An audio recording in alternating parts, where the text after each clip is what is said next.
Welcome to a journey across continents and centuries, following the fragrant trails of the spice trade. Those precious substances that were once worth more than gold, that sparked wars and built empires, that connected distant civilizations through networks of trade that spanned the known world.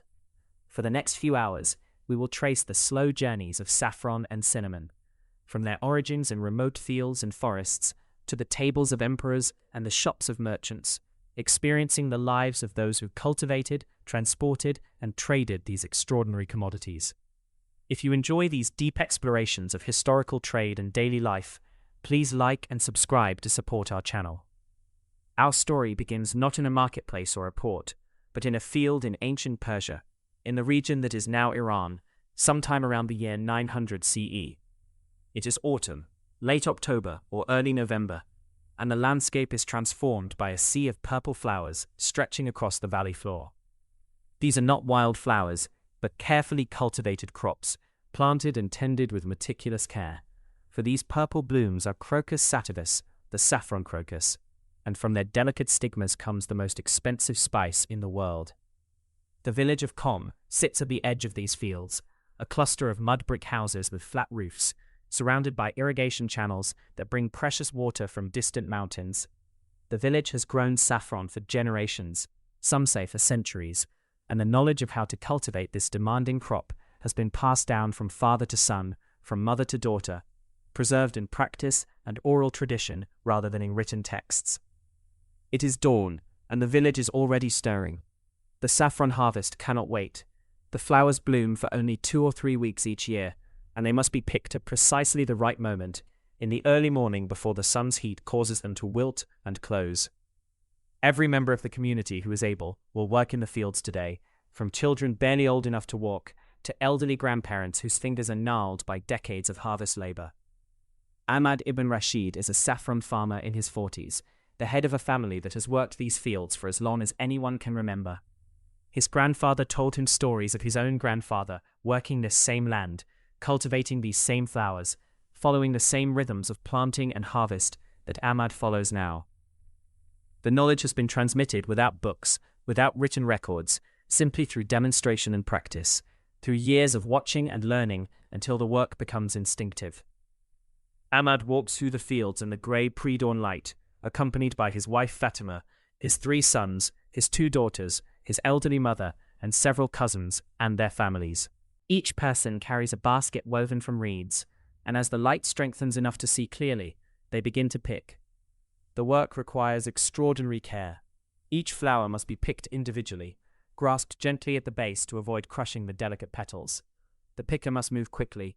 There are thousands upon thousands of flowers to harvest, but not so quickly that flowers are damaged or missed. A practiced picker can harvest several thousand flowers in a morning, fingers moving in a blur of practiced motion. But even the fastest worker must maintain the gentle touch that preserves the quality of the harvest. Ahmad's eldest son, Hassan, is 17 and has been helping with the harvest since he was old enough to walk. His fingers move with unconscious skill, plucking flowers and dropping them into his basket in a continuous rhythm. He does not need to think about what he is doing. His body knows the work, has performed it every autumn for as long as he can remember.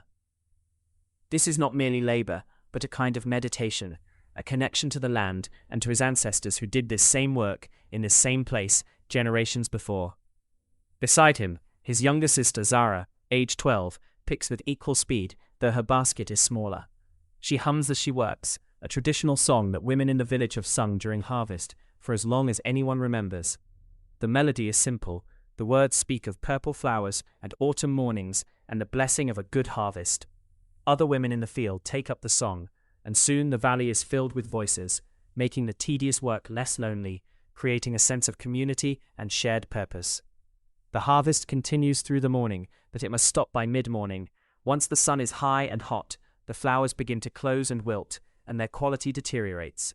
The workers carry their overflowing baskets back to the village, where the next phase of work begins, even more delicate and demanding than the picking itself. In the courtyard of Ahmad's house, the women of the family gather around low tables. The baskets of fresh flowers are emptied onto the tables, creating mounds of purple blooms that fill the air with a subtle, slightly hay-like fragrance. Now comes the most painstaking work of all, extracting the stigmas. Each saffron flower contains just 3 red stigmas, the female reproductive parts of the flower, and these tiny threads are what becomes saffron spice. Everything else, the petals, the stamens, the white style that connects the stigmas to the flower, is waste. The stigmas must be removed by hand, pinched between thumb and forefinger, and pulled gently from the flower, then placed carefully in a separate basket, while the rest of the flower is discarded. Fatima sits at the table with her daughters, her mother-in-law, her sisters-in-law, and several neighbor women who have come to help. Their fingers move with practiced precision, plucking stigmas, discarding flowers, working through pile after pile of blooms. The conversation flows as they work. Gossip about village affairs, discussion of whose daughter might marry whose son, speculation about how good this year's harvest will be, memories of past harvests, both bountiful and disappointing. This work cannot be rushed or mechanized. It requires human hands, human judgment about which stigmas are perfectly ripe and which should be discarded, human care to avoid crushing or damaging the delicate threads. This is why saffron is so expensive. The labor involved is enormous. It takes approximately 150 flowers to produce a single gram of dried saffron. A good harvest from several acres of fields might produce only a few kilograms of the spice, representing thousands of hours of careful handwork. The women work through the day, stopping only briefly for meals. By evening, they have processed the morning's harvest. Several large baskets of fresh flowers have been reduced to a small bowl of red stigmas. These must now be dried, a process that requires as much care as the harvesting and processing. Ahmad spreads the fresh stigmas on clean linen cloths stretched over wooden frames, creating a thin layer that will dry evenly. The frames are placed in a special drying room where a very gentle heat is maintained. Too much heat will destroy the delicate compounds that give saffron its characteristic color, flavor, and aroma. Too little heat or too much humidity will allow the stigmas to rot or mold. The temperature must be just right, the air must circulate properly, the drying must proceed slowly and evenly over several days. Ahmad learned this skill from his father, who learned it from his father, who learned it from his father before him. There are no thermometers, no scientific measurements, just practiced judgment about when the fire should be built up or allowed to die down, when the windows should be opened for ventilation or closed to maintain warmth, when the stigmas should be turned or rearranged on their drying racks. This knowledge cannot be written in a book. It exists only in the accumulated experience of farmers who have dried saffron for generations. After 3 days, the stigmas are completely dry, transformed from the fresh red threads into the dried dark red strands that are saffron spice. The volume has decreased dramatically. The fresh stigmas were plump with moisture. The dried ones are thin and light as air. But the aroma has intensified, concentrated into the characteristic scent that is simultaneously sweet and hay-like, exotic and earthy. Ahmad carefully packs the dried saffron into small cloth bags, tying each bag with cord, marking it with his family's seal, a small clay stamp that leaves an impression in wax, identifying the source of the spice. This year's harvest is good, not exceptional but solid, enough to pay taxes, support the family through winter, and have a surplus to sell. But selling saffron is not as simple as taking it to the local market. The village of Qom is remote, far from major trade routes. The saffron must be transported to larger cities where merchants can purchase it, where it can enter the vast trading networks that will carry it across Persia, across the Middle East, eventually to India, to China, to the Mediterranean world, to Europe. Ahmad will make the journey himself, as his father did before him, traveling to the great city of Isfahan, 3 days' journey to the south. He packs his saffron carefully, wrapping the bags in oiled cloth to protect them from moisture, placing them in leather saddlebags that can be loaded onto his donkey. His eldest son Hassan will accompany him. The boy is old enough now to learn the business of selling, to meet the merchants, to understand the negotiations and the prices, to begin learning this aspect of the trade, so that he can eventually take over when Ahmad is too old to make the journey. They depart on a cool morning in early winter, leading the laden donkey, carrying bread and dried fruit for the journey. The road is ancient. Traders have followed this route for centuries, probably for millennia. It winds through mountains, follows river valleys, passes through small villages where Ahmad knows people, where he can find food and shelter for the night. As they travel, Ahmad teaches Hassan what he knows about the trade. Saffron is not like wheat or dates, he explains. Everyone needs wheat and dates. They are common, they feed people's bellies. But saffron is special. It colors food yellow. It adds a flavor that nothing else can match. It has uses in medicine that physicians value. Rich people want it to show their wealth, to serve dishes that ordinary people cannot afford. This makes it valuable, but it also makes the market unstable. In a good year, when many farmers have harvested well, the price drops. In a bad year, when the harvest is poor, the price rises. Hassan listens carefully. He has worked in the fields all his life, but this is different knowledge, economic knowledge, trading knowledge, the understanding of markets and merchants that he will need if he is to successfully manage the family's saffron business in the future. They reach Isfahan on the third day, in the late afternoon. The city is vast compared to their village. Thousands of people live within its walls, in houses stacked closely together along narrow streets. Its blue-tiled dome, visible from miles away. The bazaar sprawls across several city blocks, a covered market where merchants sell everything imaginable: cloth and ceramics, metalwork and glassware, food and livestock, and of course, spices. Ahmad makes his way to the section of the bazaar where the spice merchants have their shops. These are substantial establishments, not simple stalls, proper shops with storerooms and living quarters above, run by families who have been in the spice trade for generations. The merchants are wealthy men, dressed in fine robes, sitting on cushions in their shops, drinking tea while their assistants weigh and package spices for customers. Ahmad approaches the shop of Mahmoud al-Shirazi, a merchant he has dealt with for 20 years. Mahmoud greets him warmly. They are not exactly friends. The social gap between a village farmer and a wealthy city merchant is too great for that. But they have a relationship built on years of fair dealing. Mahmoud knows that Ahmad's saffron is good quality, that his weights are honest, that he does not try to adulterate his product with cheaper safflower or turmeric to increase the quantity. The negotiation is polite but serious. Mahmoud examines the saffron carefully, rubbing a few strands between his fingers, smelling them, even tasting a tiny amount to judge the quality. He asks about the harvest. How was the weather? Were there any problems with pests or disease? How does this year's crop compare to previous years? Ahmad answers honestly. The harvest was good but not exceptional. The quality is consistent with previous years. He has 5 kilograms to sell, a respectable quantity, but not an enormous amount. Mahmoud names a price. Ahmad counters with a higher figure. They negotiate back and forth, not arguing exactly, but each defending his position, until they reach a price both can accept. It is less than Ahmad hoped for, but more than he feared. This is the nature of trade. Neither buyer nor seller gets exactly what they want, but both walk away satisfied that the deal was fair. Mahmoud pays in silver coins, counting them out carefully, weighing them on a small scale to ensure they are full weight and not clipped or shaved.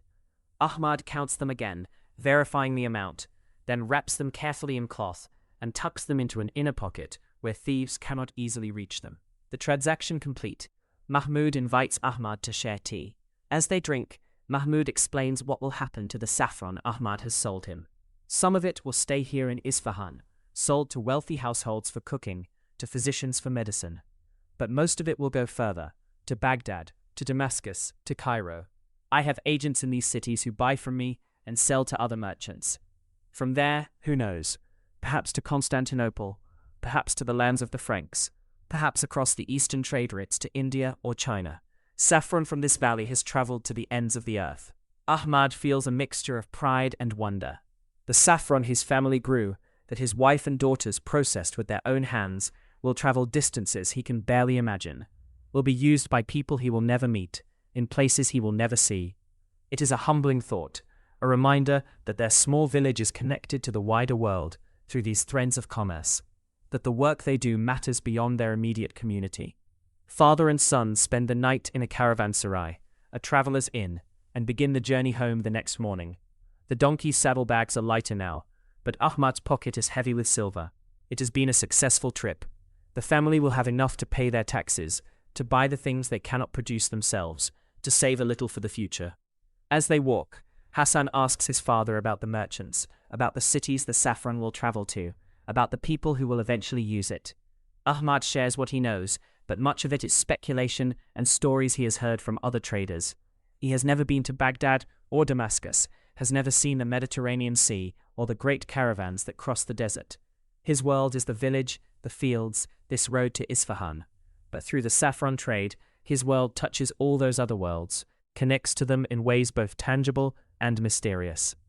They arrive home to find the village preparing for winter. The saffron harvest is over. The fields are now bare, the plants dormant until spring. The work shifts to other tasks, maintaining irrigation channels, repairing tools, preparing equipment for next year's planting. But already, even as they settle into winter routines, the farmers are thinking about next year's harvest, planning for it, hoping for good weather and healthy plants, knowing that the cycle will begin again when autumn comes. This is the beginning of Saffron's journey, from a flower in a Persian field to a merchant's shop in Isfahan. But Isfahan is just one step in a much longer journey, one that will take this precious spice across deserts and mountains, across seas and political boundaries, through the hands of countless merchants and traders, each one adding a bit to the price, each one taking their profit, until finally the saffron reaches its ultimate destination in the kitchen of a wealthy household or the workshop of a physician, where it will be used and consumed, completing the journey that began in Ahmad's fields. Let us now follow the saffron as it leaves Isfahan in the hands of Mahmud al-Shirazi's agents, bound for Baghdad, the greatest city in the Islamic world, the capital of the Abbasid Caliphate, a metropolis of perhaps 500,000 people, a center of learning, trade, and culture that rivals anything in the world. It is winter, 900 CE, and a caravan is forming in the caravanserai, on the outskirts of Isfahan. This is not a small traveling party, but a major commercial enterprise. 50 camels, 30 armed guards, 3 dozen merchants and their assistants, carrying goods worth a fortune. They will travel together for safety, protection against bandits who plague the trade routes, strength in numbers against the hazards of desert travel. Among the merchants is Rashid ibn Abdullah, a trader in his 30s who works as an agent for several wealthy Isfahan merchants, including Mahmud. Rashid's camels carry a mixed cargo: saffron and other spices, silk textiles, dried fruits, copper vessels, glassware. He does not own all these goods himself. Some he has purchased with his own capital, hoping to sell at a profit in Baghdad, while others he carries on commission for merchants who have paid him to transport and sell their goods, taking a percentage as his fee.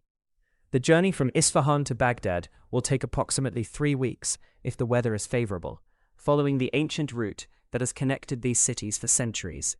The caravan departs at dawn, the camel drivers shouting and cursing as they organize the animals into a long line, the merchants settling into the rhythm of travel that will dominate their lives for the next few weeks. Rashid has made this journey many times. He knows every stop, every watering hole, every dangerous section where bandits are likely to strike. The first several days take them through cultivated land, past villages and farms, where they can purchase fresh food and sleep in caravanserais. But soon they enter more desolate country, rocky hills, sparse vegetation, settlements few and far between.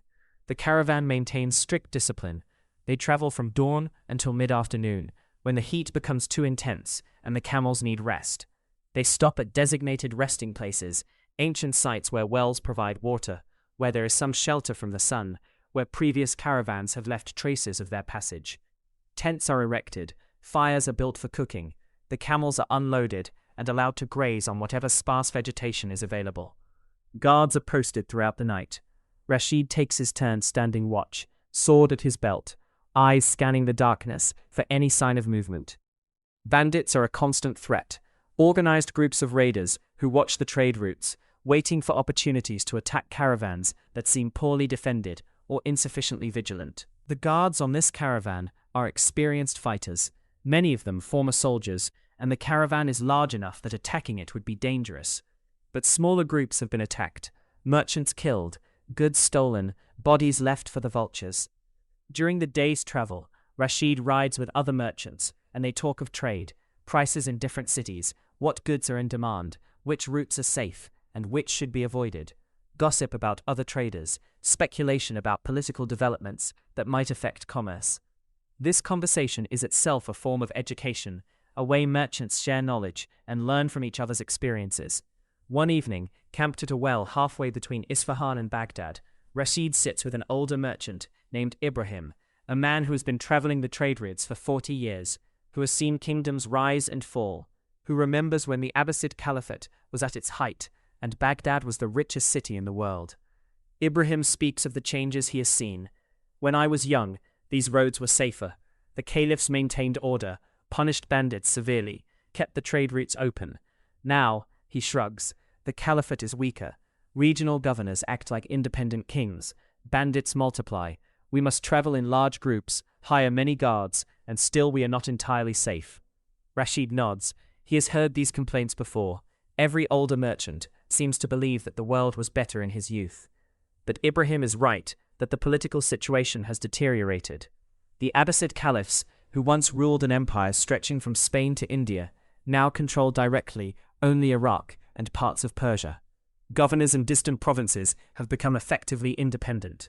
This fragmentation creates uncertainty, makes trade more difficult and dangerous. Yet trade continues, adapts, finds new routes and new methods. The spice trade is too valuable, too essential to the economies of too many regions to be stopped by mere political instability. Where government authority weakens, merchant guilds and trading associations create their own systems of order and mutual protection. Where official roads become too dangerous, new routes are pioneered through terrain previously considered impassable. The caravan reaches the Euphrates River and follows it toward Baghdad. The landscape changes, desert gives way to irrigated farmland, the ribbon of green along the river supporting villages and date palm groves. They pass boats on the river, carrying goods downstream to Baghdad, or struggling upstream, poled by strong men, or pulled by animals walking the riverbank. Finally, after 20 days of travel, they see Baghdad in the distance, the round city of Al-Mansur, the great metropolis that has been the capital of the Caliphate for a century and a half. Its walls enclosing an area larger than any city Rashid has ever seen. The famous round design, with concentric circles of walls and streets radiating from the caliph's palace at the center, is one of the architectural marvels of the age. The caravan enters through one of the great gates, where guards examine their goods and collect customs duties. The duties are substantial. The caliph taxes trade, one of his major sources of revenue, but Rashid has accounted for these costs in his calculations. He pays in silver, receives a receipt, and enters the city. Baghdad is overwhelming to anyone not accustomed to it. The noise, the crowds, the smells of cooking and garbage and humanity packed densely together. Streets are filled with people of every description. Arabs and Persians, Turks and Africans, Indians and Chinese, Christians and Jews and Muslims, merchants and scholars and soldiers and beggars. Languages mix. Arabic is dominant, but Rashid hears Persian, Turkish, Greek, and languages he cannot identify. The markets are vast and specialized. There is a street of booksellers, a street of copperworkers, a street of cloth merchants, a street of perfumers and apothecaries. Rashid makes his way to the spice market, a covered bazaar where the air is thick with aromas, cinnamon and pepper, cardamom and cloves, ginger and cumin, and of course, saffron. He has arranged in advance to stay with a merchant he knows, a Baghdad trader named Yusuf, who deals in spices and other luxury goods. Yusuf provides Rashid with a room in his house, a place to store his goods securely, and most importantly, access to his network of contacts and customers. Over the next several days, Rashid sells his goods. The saffron from Isfahan fetches a good price. Baghdad's wealthy residents use it extensively in cooking, dyeing cloth, and in medicines. Physicians particularly value it, believing it has properties that balance the humors, cure certain ailments, improve mood and vitality. Whether these medical uses are truly effective is debatable, but the belief creates demand, and demand creates value. Rashid does not sell all the saffron immediately. He holds back a portion, waiting for the right opportunity, the right buyer, the right price. This requires judgment and nerve. If he waits too long, another caravan might arrive with saffron, flooding the market and driving down prices. But if he sells too quickly, he might miss the chance of a better price from a particularly wealthy customer or a bulk buyer. One afternoon, Yusuf tells Rashid about a potential customer, a purchasing agent for the caliph's household, who is looking for high-quality saffron for an upcoming feast. This is the kind of opportunity Rashid has been hoping for. The caliph's household pays premium prices and buys in quantity. Moreover, a reputation as a supplier to the caliph is valuable in itself, a credential that will help Rashid in future dealings. The negotiation takes place in Yusuf's shop. The caliph's agent is a well-dressed eunuch, educated and sophisticated, who knows spices intimately and will not be fooled by inferior goods or inflated claims. He examines Rashid's saffron carefully, tests its color by soaking a few threads in water, smells it, tastes it. He asks detailed questions about its origin. Which region? Which harvest? How long has it been in storage? Rashid answers truthfully. The saffron is from this year's harvest near Isfahan, from farmers Mahmud has dealt with for years, properly dried and stored, transported with care to preserve its quality. The agent seems satisfied, names a price. It is a good price, higher than Rashid could get from ordinary customers, but not so high as to raise suspicions about why the agent is being so generous. They agree on a price and a quantity. The agent will purchase all of Rashid's remaining saffron, a substantial amount. Payment will be in gold dinars, the highest quality currency in the Islamic world. Coins whose weight and purity are guaranteed by the caliph's mint. The transaction is completed, the gold counted and verified, the saffron packaged and taken away by the agent's servants. Rashid has made an excellent profit on this journey, not only from the saffron, but from his other goods as well. He will return to Isfahan, wealthy enough to expand his trading operations, perhaps to buy his own camels rather than renting them, perhaps to take on additional goods on consignment from other merchants. But before returning, Rashid will spend several weeks in Baghdad, making contacts, gathering information about what goods are in demand, what prices are being paid for various commodities, which routes are currently safe, and which should be avoided. This information is as valuable as the goods he trades. Knowing what to buy and where to sell it is the key to success in the merchant business. He attends the majlis, the social gatherings where merchants meet to discuss business, share news, arrange partnerships. These gatherings are held in the evenings, in the homes of wealthy merchants, or in the common rooms of caravanserais. Men sit on cushions, drink tea or fruit juices. Wine is forbidden to Muslims, though some drink it privately, eat dates and nuts, and talk. The conversation ranges widely. They discuss the political situation, the caliph's latest appointments, tensions between different factions at court, rumors of rebellion in distant provinces. They discuss trade opportunities. Someone has heard that silk prices are rising in Damascus. Someone else reports that pepper is in short supply this year because Indian ships were delayed by monsoons. Another mentions that the Christian kingdoms in the north are hungry for luxury goods and paying well. They also discuss the mechanics of trade, how to arrange credit across distances, how to verify the honesty of agents in distant cities, how to minimize losses from theft and spoilage, how to balance the risks of different ventures. These are practical men, not theorists, and their knowledge is hard-won through years of experience, through successes and failures, through deals that made fortunes and deals that ended in loss. Rashid learns that there is growing demand in the Mediterranean world for Eastern spices, particularly from the Christian kingdoms of Europe. The Italian city-states, Venice, Genoa, Pisa, are developing as trading powers, their ships increasingly active in Mediterranean waters. They hunger for spices that cannot be produced in Europe, pepper and cinnamon, ginger and cloves, and yes, saffron, though saffron can be, and sometimes is, grown in Mediterranean regions. This information plants a seed in Rashid's mind. Perhaps there is an opportunity here to establish connections with these Western traders to help move spices from the Eastern Islamic world to the Christian West, taking a profit at each stage of the journey. It would require finding trustworthy partners, establishing credit arrangements across religious and political boundaries, navigating the complexities of different legal systems and currencies, but the potential profits could be enormous. He discusses this idea with Yusuf, who has his own connections to Western trade networks. Yusuf is interested, but cautious. The Christians and Muslims are often at war, he points out. Trade between our worlds can be interrupted by politics, by religious hostility, by the simple fact that we do not always trust each other. You would need partners you could rely on, absolutely, because you would be sending goods into their territory, trusting they would pay you, with no way to enforce the agreement if they chose to cheat you. Rashid understands the risks, but he also understands that the highest profits come from the most difficult trades, from the routes that others avoid because they seem too risky or too complex. This is something to think about, to explore carefully, to develop over time. Meanwhile, the saffron that Rashid sold to the caliph's purchasing agent is being prepared for use in the palace kitchens. The feast is in honor of a visiting ambassador from the Byzantine Empire, and the caliph wants to display the wealth, and sophistication of his court through the magnificence of the meal. The head cook, a man named Ahmad, who commands a staff of 50 in the palace kitchens, has planned an elaborate menu. There will be multiple courses, rice dishes, meat dishes, vegetable preparations, pastries, and desserts.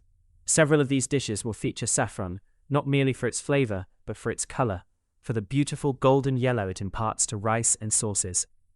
Ahmad supervises as his assistants prepare zarda, a sweet rice dish cooked with sugar, butter, almonds, pistachios, and saffron. The saffron threads are first soaked in warm water to extract their color and flavor, creating a deep orange-red liquid that will be stirred into the rice, transforming it from white to brilliant yellow. The dish is as much visual art as food, the golden rice studded with green pistachios and white almonds, presented on a silver platter, a display of wealth and refinement. The feast takes place in one of the palace's great halls. The Byzantine ambassador and his retinue are seated on cushions, low tables before them laden with dishes. Musicians play, incense burns, and servants bring course after course of elaborate food. The ambassador, accustomed to the sophistication of the Byzantine court, is nonetheless impressed. The Baghdad court at this period represents the height of Islamic civilization, and the feast demonstrates both the material wealth of the caliphate and the cultural refinement that wealth has purchased. The ambassador tastes the saffron rice and compliments his hosts on the dish. He knows saffron.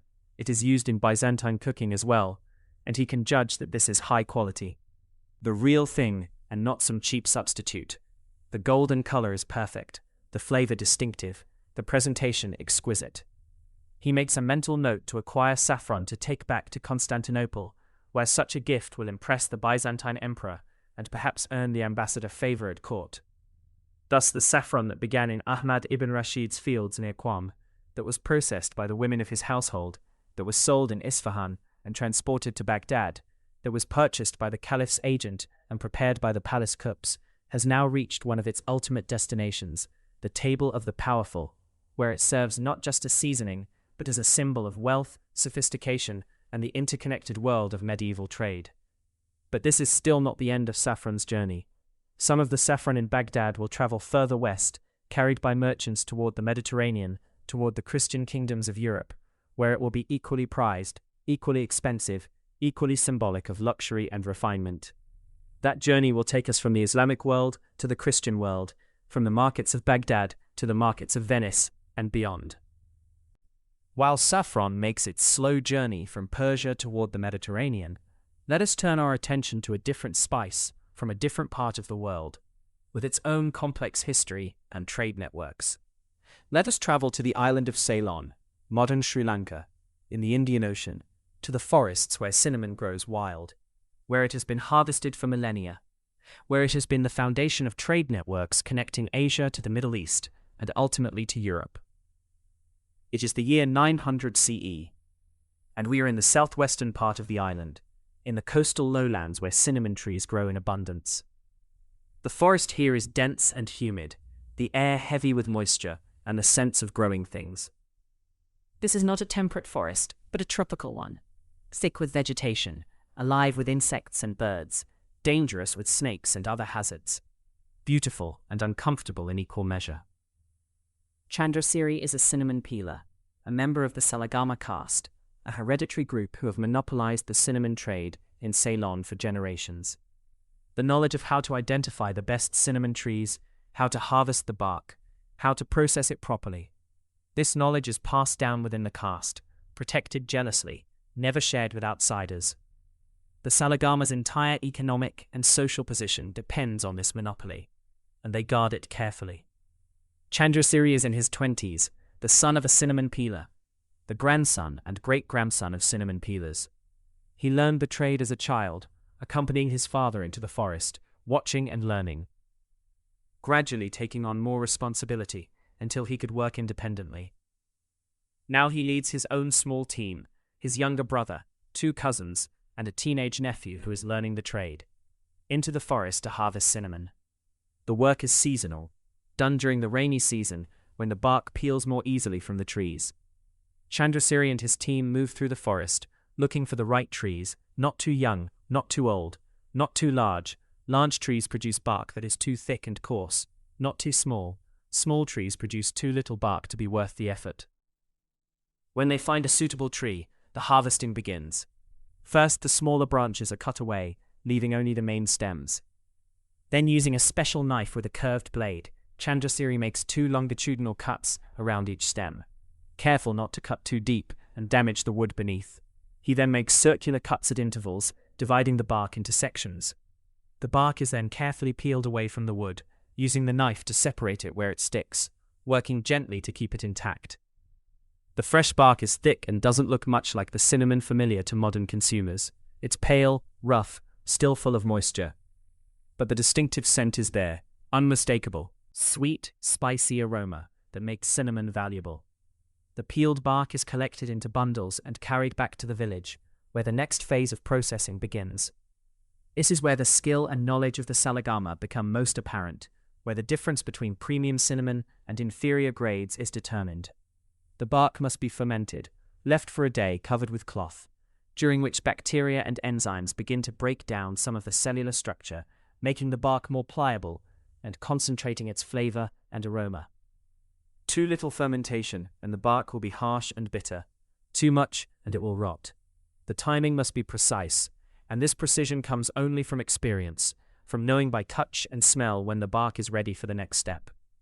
After fermentation, the outer cork layer of the bark must be removed. This is done by scraping with a curved knife, a process that requires careful attention.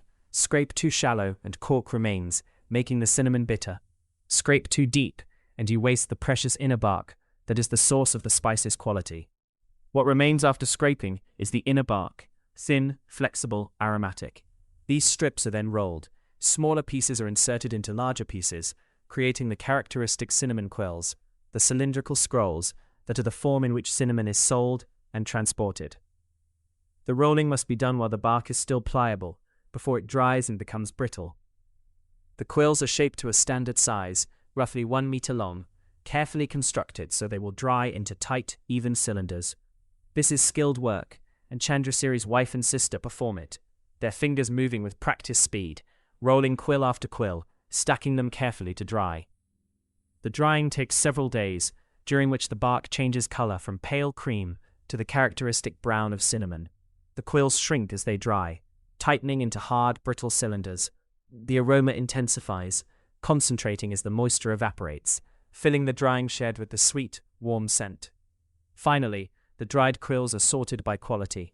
The finest cinnamon comes from the thinnest bark, harvested from young stems, carefully processed, tightly rolled. This premium grade will fetch the highest prices from merchants. Lower grades come from thicker bark, less carefully processed, will sell for less. Even the smallest fragments and chips have value. Nothing is wasted. Even the poorest quality cinnamon can be sold, though for much less than the premium grades. Chandrasiri's family has produced perhaps 20 kilograms of cinnamon from this harvest, a modest amount, but high quality, worth a substantial sum. Now comes the question of selling it. The cinnamon trade in Ceylon is controlled by a complex network of relationships and obligations.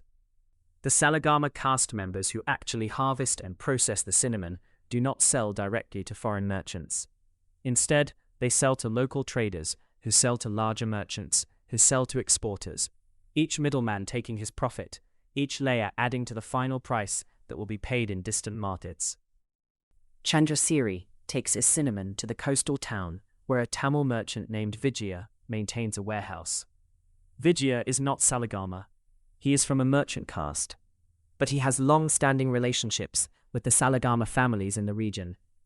Relationships built over generations of fair dealing and mutual dependence. The transaction is friendly, but businesslike. Vijaya examines the cinnamon carefully, checking its color, smelling it, even tasting a small piece to judge the quality.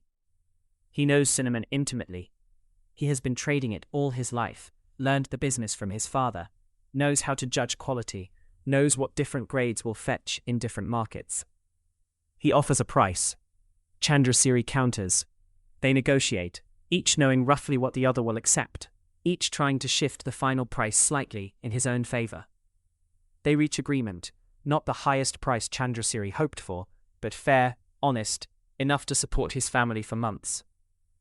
Vijaya pays in a mixture of coins and goods, some silver, some copper, plus cloth, iron tools, salt, and other commodities that Chandrasiri's family needs. This mixture of currency and barter is typical of medieval trade, especially at the producer level. Coined money is valuable, but scarce. Goods have immediate utility. The combination works for both parties. With the transaction complete, Chandrasiri returns to his village. The cinnamon he sold will now begin its journey through the hands of merchants, across oceans and continents, toward markets where it will be worth many times what Vijaya paid for it. The winds blow from the southwest, allowing ships to sail from the Red Sea and Persian Gulf eastward to India and Ceylon. For the other half, the winds blow from the northeast, carrying ships back westward. Merchants must time their voyages to catch the right winds, must be patient, waiting months if necessary for the monsoon to shift. It is now late spring, and the southwest monsoon is building. Ibrahim's ship, a dhow, a traditional Arab sailing vessel with a distinctive triangular sail, is being loaded with cargo. Along with cinnamon, it carries pepper from the Malabar coast of India, cardamom, dried ginger, coconut fiber rope, timber, gems, and various other goods. The cargo is valuable, worth a fortune if it reaches its destination safely, worth nothing if the ship sinks in a storm or is captured by pirates. The voyage from Ceylon to the Persian Gulf will take approximately 6 weeks if the winds are favorable, longer if they are not. The ship follows an ancient route, known to sailors for centuries, guided by the stars, by the color and temperature of the water, by the flight patterns of birds, by accumulated wisdom passed down through generations of navigators. The ship's crew is multinational: Arabs, Persians, Indians, Africans, men drawn from all around the Indian Ocean, united by their profession, by their shared knowledge of the sea. The captain is an experienced navigator, a man who has made this voyage dozens of times, who knows every reef and current, every safe anchorage, every danger.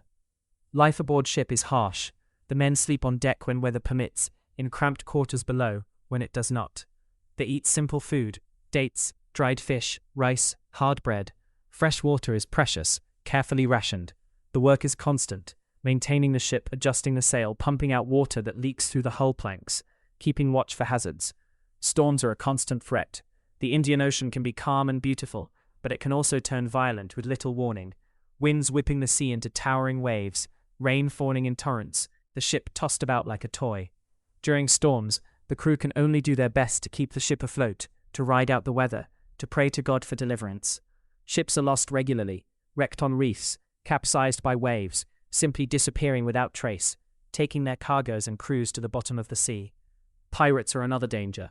The Arabian Sea and Persian Gulf have pirate bases, organized brutes who prey on merchant shipping, capturing ships, stealing cargoes, enslaving or killing crews. Merchant ships travel in convoys when possible, pooling their defenses, but even convoys can be attacked if the pirates are numerous and bold enough. But this voyage is fortunate. The winds are steady, the weather remains mostly fair, no pirates are encountered. After 6 weeks of sailing, the coast of Arabia appears, and the ship enters the Persian Gulf, makes its way to the port of Basra, at the head of the Gulf, the major trading port serving Mesopotamia and the Abbasid Caliphate. Basra is a substantial city, built on wealth from trade, from the taxes collected on goods passing through its port, from the merchants and traders who make it their base. The harbour is crowded with ships, dhows from the Indian Ocean, riverboats from the interior, naval vessels belonging to the Caliph or to local governors. The waterfront is lined with warehouses, markets, shipyards, caravanserais. Ibrahim's cargo is unloaded, inspected by customs officials who assess duties owed to the Caliph, then transported to warehouses where it will be stored, sorted, and eventually sold. The cinnamon from Ceylon is now in the Middle East, ready to enter the trading networks that will carry it further west, toward the Mediterranean, toward Europe, toward the tables of the wealthy, who can afford such exotic luxuries. Some of this cinnamon will be used locally, in Baghdad, in Damascus, in other great cities of the Islamic world, where it is valued in cooking, in medicine, in perfumes. But much of it will continue westward, carried by caravans across the desert, to Mediterranean ports, there to be purchased by Christian merchants, Italians, Greeks, Catalans, who will carry it to European markets where cinnamon is even more rare and expensive than in the Islamic world. The journey of cinnamon from the forests of Ceylon to the markets of Europe involves many steps, many middlemen, many hazards. Each trader along the chain adds value by transporting the goods, by assuming risk, by connecting producers to markets, and each takes profit. By the time cinnamon reaches a kitchen in Paris or London, it costs many times what the Salagama peeler received for it in Ceylon. This markup is not simply exploitation. It reflects the genuine costs and risks of long-distance trade in the medieval world, the labor and knowledge required to move goods safely across thousands of miles through multiple political jurisdictions, across cultural and linguistic boundaries. Let us now shift our perspective westward, to the Mediterranean world, to the city-states of Italy that are emerging as the dominant trading powers connecting the Islamic East to Christian Europe. Specifically, let us visit Venice in the year 900 CE.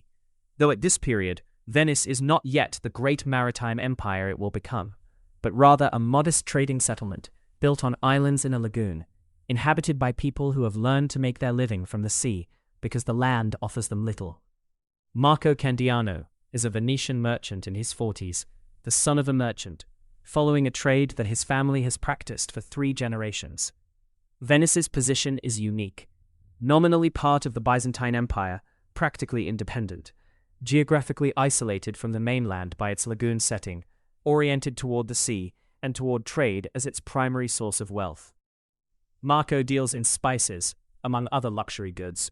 He makes regular voyages to the eastern Mediterranean, to Alexandria in Egypt, to the ports of Syria and Palestine, where he purchases goods brought from further east, spices from India and Ceylon, silk from China, pearls from the Persian Gulf, and transports them back to Venice, where he sells them to merchants who will distribute them throughout Europe.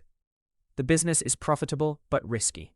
Every voyage requires substantial capital to purchase cargo, to hire or rent ships, to pay crews, to provide funds for brides and unexpected expenses.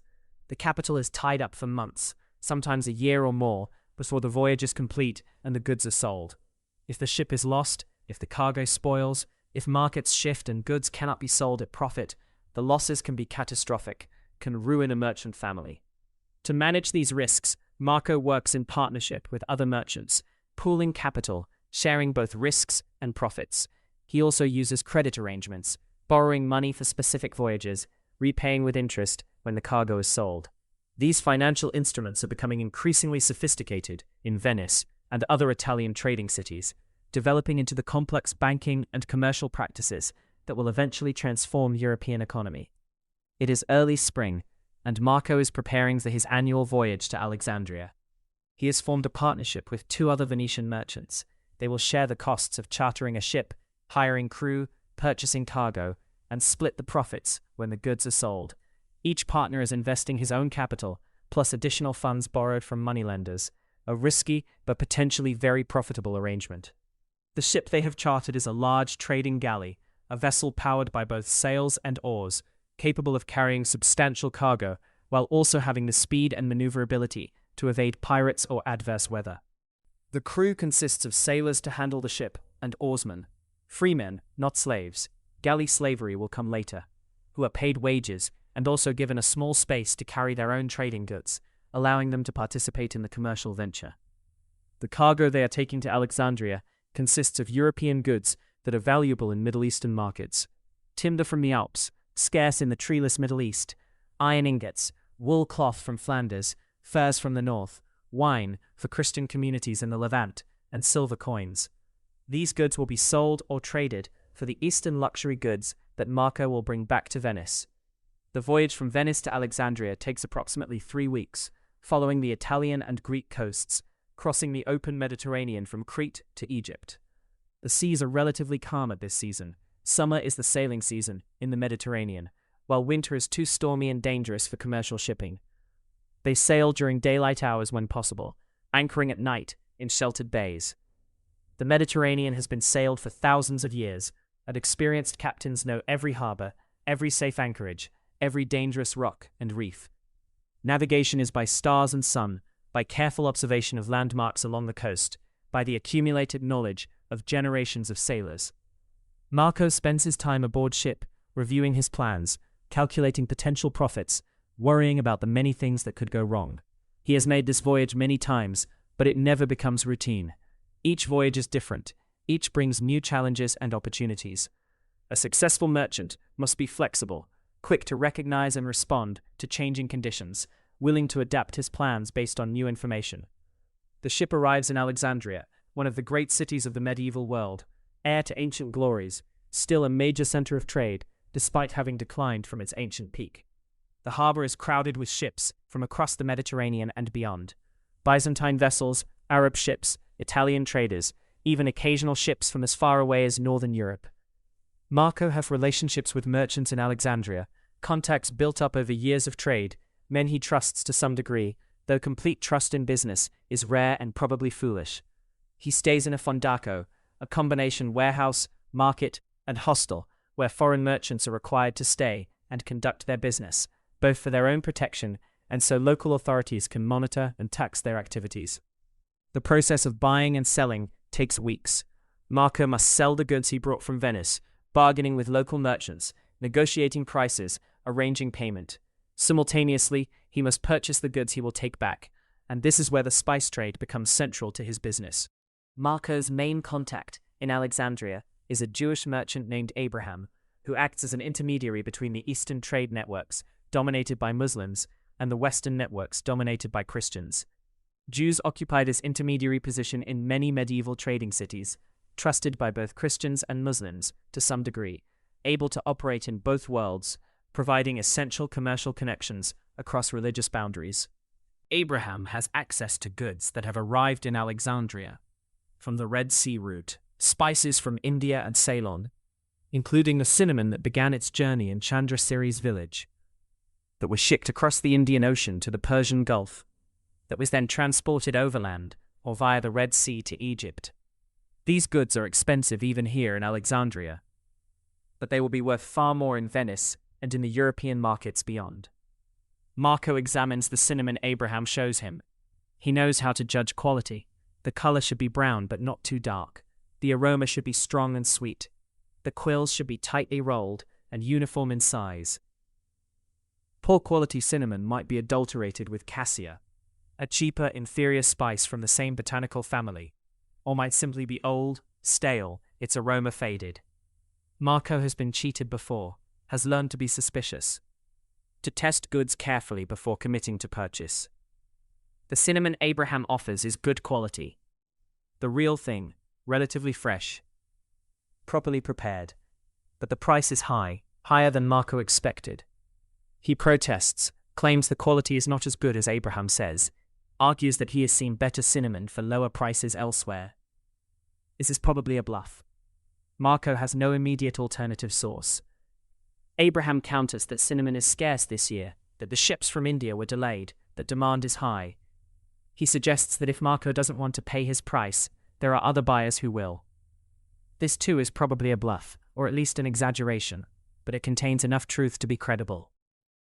They negotiate for hours, over several days, taking breaks for meals and prayer. Abraham observes the Jewish Sabbath, during which no business can be conducted, gradually moving toward a price they can both accept. The final price is higher than Marco wanted to pay, but lower than Abraham initially asked. Both men are experienced negotiators. Both understand that successful trade requires both parties to feel they have made an acceptable deal. Marco purchases a substantial quantity of cinnamon, along with pepper, ginger, and other spices. He pays partly in silver coins, partly in goods, the timber and iron he brought from Venice, which Abraham will resell to local buyers. The spices are carefully packed for sea transport, wrapped in oiled cloth, placed in wooden chests sealed with pitch, protected as much as possible from moisture and salt air that could damage them during the voyage. Before leaving Alexandria, Marco must deal with customs officials, pay export duties, obtain the necessary documentation that will allow him to prove the goods were legally purchased and exported. These bureaucratic requirements are tedious but necessary. Without proper documentation, the goods could be confiscated as smuggled, and Marco could face severe penalties. After 5 weeks in Alexandria, Marco's ship is ready to depart, loaded with spices and other luxury goods. Silk, cotton, sugar, a rare and expensive commodity of this period, glassware, ivory. The return voyage to Venice is similar to the outbound journey. 3 weeks of sailing, following familiar routes, dealing with wind and weather, hoping to avoid pirates and storms. The ship arrives safely in Venice, and now comes the most profitable part of the voyage, selling the goods in European markets, Some Marco will sell in Venice itself, to other merchants who will distribute them throughout northern Italy and beyond. But the highest profits come from taking the goods further, to markets where they are even more scarce and expensive.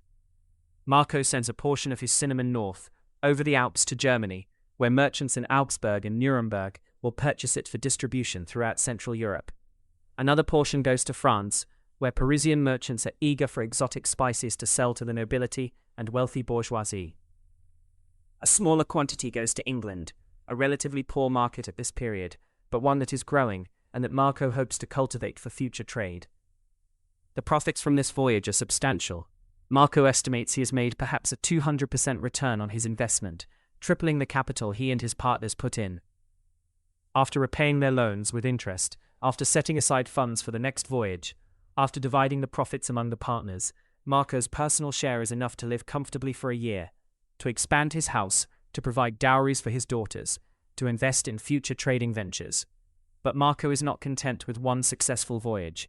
Already he is planning the next one, considering what goods to take, what routes to follow, how to maximize profits while minimizing risks.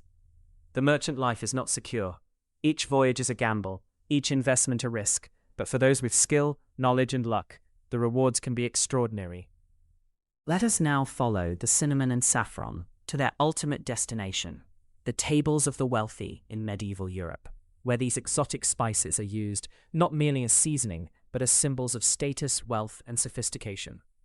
It is the year 900 CE, and we are in Paris, in the palace of a Frankish nobleman, Count Eudes, a powerful lord who controls substantial territories and commands the service of hundreds of knights and thousands of peasants. Eudes is wealthy by the standards of his time and place, though his wealth is primarily in land and people rather than in liquid capital. He collects taxes from his peasants, receives service from his vassals, and uses this wealth to maintain his position, to support his household, and to display his status through conspicuous consumption. One form of this conspicuous consumption is elaborate feasting.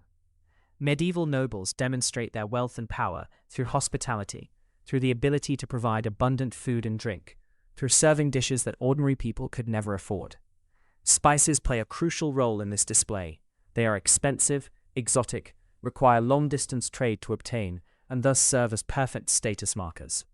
Eudes's head cook is a man named Bertrand, who has worked in the Count's household for 20 years, who learned his trade as an apprentice to the previous head cook, who oversees a kitchen staff of a dozen assistants, scullions, and servants.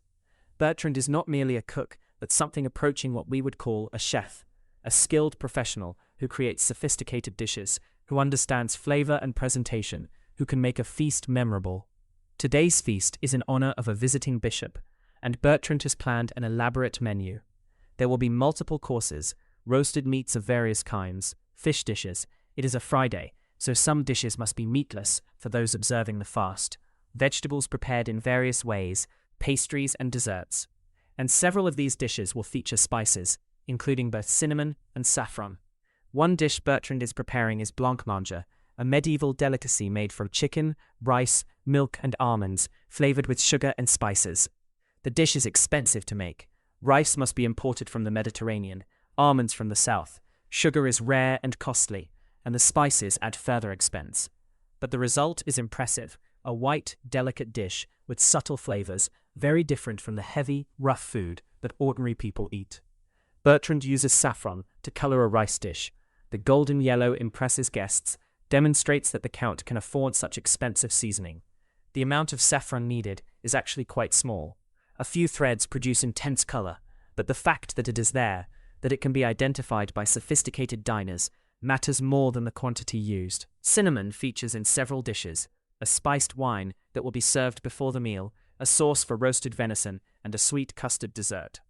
Medieval European cooking uses spices differently than modern European cooking, more heavily, in different combinations, in ways that modern palates might find strange. There are several reasons for this. Partly it is fashion. Medieval taste preferences were different from modern ones. Partly it reflects the prestige of spices. If you have expensive spices, you use them liberally to demonstrate that you can afford to do so. And partly it may serve practical purposes. Spices can help preserve food, can mask flavors of meat that is not entirely fresh. Though this theory is disputed, since wealthy households could afford fresh meat and would not need to disguise spoilage. The feast takes place in the Count's great hall, a large room with high ceilings, walls hung with tapestries, a great fireplace at one end. The Count and his most important guests sit at the high table on a raised platform, while lesser guests sit at tables arranged down the length of the hall. Servants bring dish after dish, presenting them first to the high table, then to the other guests according to their rank. The dishes are impressive not just for their taste, but for their presentation. Medieval cooks are artists as well as craftsmen. They shape food into elaborate forms, use colors and gilding to create visual effects, present dishes in ways designed to impress and amaze. A peacock might be roasted, then redressed in its own feathers to look alive. A large pie might conceal a surprise, live birds that fly out when the crust is cut. Food is theatre, entertainment, display. The visiting bishop, seated at the Count's right hand, tastes the various dishes and compliments his host on the magnificence of the feast. He particularly praises the saffron rice. He can identify the spice, knows how expensive it is, understands that serving it is a gesture of honor toward him. The cinnamon-spiced wine is also excellent, warming and aromatic, suitable for drinking before the meal to stimulate appetite. The bishop himself is from a wealthy family, has traveled widely, has dined at royal courts. He knows food, knows spices, can judge quality. He tells the Count that the cinnamon in the venison sauce is particularly fine. It must have come from Ceylon, he says, not the inferior cassia that is sometimes passed off as cinnamon. This observation impresses the Count, who did not himself know there was a difference, but who is pleased that his cook has obtained and used the highest quality spice. During the feast, conversation ranges over many topics: politics, war, church affairs, hunting, the management of the states. But the food itself is also a topic of conversation. Guests discuss and compare dishes, share knowledge about rare ingredients, exchange recipes and cooking techniques. For the medieval nobility, knowledge of fine food is part of their cultural literacy, one of the accomplishments expected of sophisticated people. After the feast, the Count invites the bishop to view his private treasury, a room where his most valuable possessions are kept under lock and guard.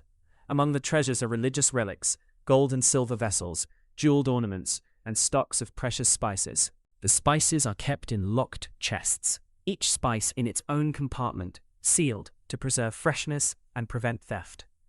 The Count shows the bishop his cinnamon, several pounds of it, a substantial quantity worth a considerable sum. The bishop examines it, smells it, confirms that it is indeed high-quality Ceylon cinnamon, likely purchased from Venetian or Genoese merchants, who brought it from the eastern Mediterranean. This display of spices, like the elaborate feast, is a demonstration of wealth and status. The Count is showing that he has access to goods from across the world, that he participates in international trade networks, that he can afford luxuries that most people will never taste. Spices in medieval Europe are not primarily cooking ingredients. They are status markers, symbols of connection to a wider world, demonstrations of wealth and sophistication. But who are the people using these spices? At this period, the early 10th century, the market for spices in Europe is limited. The nobility and the church hierarchy can afford them. Wealthy merchants in major cities can purchase small quantities, but the vast majority of the population, peasants, urban workers, even minor nobility, have no access to spices except perhaps on special occasions. A peasant family might go their entire lives without tasting pepper or cinnamon. This scarcity creates enormous profit potential for merchants like Marco Candiano, who can obtain spices in the East and transport them to European markets. But it also means the market is limited. There are only so many counts and bishops, only so many wealthy households that can afford these luxuries. The spice trade at this period is a luxury trade, high profit margins but limited volume, very different from what it will become in later centuries when growing European wealth creates mass markets for spices. In the kitchen, after the feast is over and the bests have departed, Bertrand carefully puts away the remaining spices. They are valuable, must be guarded against theft, must be stored properly to preserve their quality. The cinnamon goes back into its sealed container, the saffron into its special box, both locked away until the next occasion when the Count requires an impressive feast. Bertrand keeps careful accounting of spice usage, how much was used, for what dishes, how much remains in stock. These accounts are reviewed by the Count's steward, who manages the household finances and who must ensure that valuable commodities like spices are not wasted or stolen. The trust placed in Bertrand is substantial. He has access to goods worth more than many people's annual income, and he knows that any suspicion of theft or waste could cost him his position. The next morning, Bertrand sends a servant to the spice merchant in Paris to inquire about purchasing more supplies. The merchant is one of a small number of specialists who import and sell spices and other luxury goods in the city. His shop is modest, but well guarded, his stock carefully chosen, his prices high, but not unreasonable given the costs and risks involved in the long-distance trade that brings these goods to Paris. The merchant shows Bertrand what he has available: pepper from Malabar, ginger from South India, cinnamon from Ceylon, though he does not know it came specifically from Chandraseri's village, passed through Ibrahim al-Basri's hands, was sold to Marco Candiano in Alexandria, and made its way north through Venice and over the Alps. The merchant also has saffron, though his supply is limited and he is charging premium prices. Bertrand negotiates carefully. He knows roughly what spices should cost, knows the difference between fair prices and excessive ones, knows when a merchant is trying to take advantage of a wealthy customer's presumed ignorance. He agrees to purchase small quantities of several spices, enough to replenish the Count's stocks without spending wastefully. The transaction is conducted in silver coins. The merchant will not accept payment in goods or services, wants hard currency that he can use to purchase new stock from his own suppliers. The coins Bertrand pays are themselves products of long-distance trade, some minted in Paris, others from Italy or Germany or even the Islamic world, their value based on their silver content rather than whose image they bear. With the purchase complete, Bertrand returns to the Count's palace, carrying the precious spices wrapped in cloth, guarding them carefully against theft. He adds them to the household stocks, updates his accounts, and begins planning for the next feast, the next opportunity to demonstrate the Count's wealth and sophistication through the use of these exotic substances from distant lands. As we conclude our journey through the spice trade, let us step back and consider the larger patterns and implications of this commerce. How it connected distant civilizations, how it shaped economies and politics, how it depended on and contributed to the development of sophisticated financial, commercial, and navigational technologies. The spice trade was one of the earliest and most durable forms of long-distance commerce. For thousands of years before our 900 CE timeframe, and for centuries after, spices moved from east to west, from the regions where they grew naturally, South and Southeast Asia, the islands of Indonesia, the forests of Ceylon, to markets in the Middle East, the Mediterranean, and eventually Europe. This trade was never simple or straightforward. It involved multiple stages, multiple middlemen, multiple modes of transport, by foot, by pack animal, by ship, through deserts and over mountains and across seas. Each stage of the journey added cost and risk. The Salagama peeler in Ceylon received a small fraction of what the Count's cook in Paris ultimately paid for cinnamon. The difference was not pure profit for middlemen, but reflected real costs: transportation, storage, protection against loss through theft or spoilage, compensation for the risk that goods might never reach their destination, payment for the knowledge and relationships that made trade possible. Consider the network of trust and credit that underpinned this trade. When Marco Candiano borrowed money in Venice to finance his voyage to Alexandria, he was participating in sophisticated financial arrangements that allowed capital to be deployed across time and space.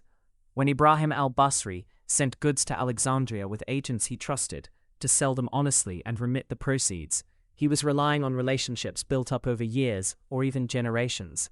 When Ahmad ibn Rashid sold saffron to Mahmud al-Shirazi in Isfahan, both men were operating within a framework of commercial custom and mutual expectation that made the transaction possible. This trust was not automatic or universal. Merchants were constantly vigilant against fraud, against dishonest partners, against theft and deception. The spice trade's history is full of schemes to adulterate expensive spices with cheaper substitutes, to misrepresent quality, to cheat business partners. But despite these hazards, the trade continued, grew, became more sophisticated because the potential profits were large enough to overcome the risks, and because merchants developed institutions and practices that reduced those risks. Merchant guilds, trading associations, and ethnic networks all served to create trust and enforce honest dealing. A merchant who cheated his partners would find himself excluded from future deals, his reputation destroyed, his livelihood ruined. This informal enforcement was often more effective than formal legal systems, which were weak, inconsistent, and often corrupt in the medieval world. The spice trade also drove technological innovation. Navigation techniques developed to cross the Indian Ocean, the use of monsoon winds, the development of astronomical navigation, the accumulated knowledge of currents and coasts were crucial technologies that enabled long-distance maritime commerce. The financial instruments that evolved to manage the risks and capital requirements of long-distance trade, partnerships, credit arrangements, bills of exchange, laid the foundations for modern banking and finance. Moreover, the spice trade created incentives for geographic knowledge and exploration. Merchants wanted to find shorter routes, to eliminate middlemen, to gain direct access to the sources of spices. This desire would eventually drive the age of exploration, the Portuguese voyages around Africa to India, the Spanish attempts to reach Asia by sailing west, the Dutch and English ventures to the East Indies. The search for spices, as much as any other factor, drove European expansion into Asia and shaped the colonial empires that would dominate the world for centuries. But in our period, the early 10th century, those developments are still far in the future. The spice trade operates through established routes and established intermediaries. The Islamic world dominates the middle stages of the trade, controlling the routes through the Indian Ocean, the Red Sea and the Persian Gulf, the overland routes through Central Asia and the Middle East. Christian European merchants like Marco Candiano must buy from Muslim traders, must operate within a commercial system where they are outsiders, must accept the prices and terms that the dominant traders set. This creates tensions and resentments that will eventually contribute to European attempts to bypass Muslim middlemen. But it also creates connections and exchanges that transcend religious and political boundaries. The spice trade brings together people from vastly different cultures: Sinhalese peelers, Tamil merchants, Arab sailors, Persian traders, Jewish intermediaries, Italian merchants, Frankish nobles, in relationships of mutual dependence and sometimes grudging cooperation. The spices themselves carry with them not just flavors and aromas, but ideas and influences. Along with cinnamon and pepper flow techniques of medicine and pharmacy, mathematical knowledge, artistic styles, religious concepts, agricultural practices.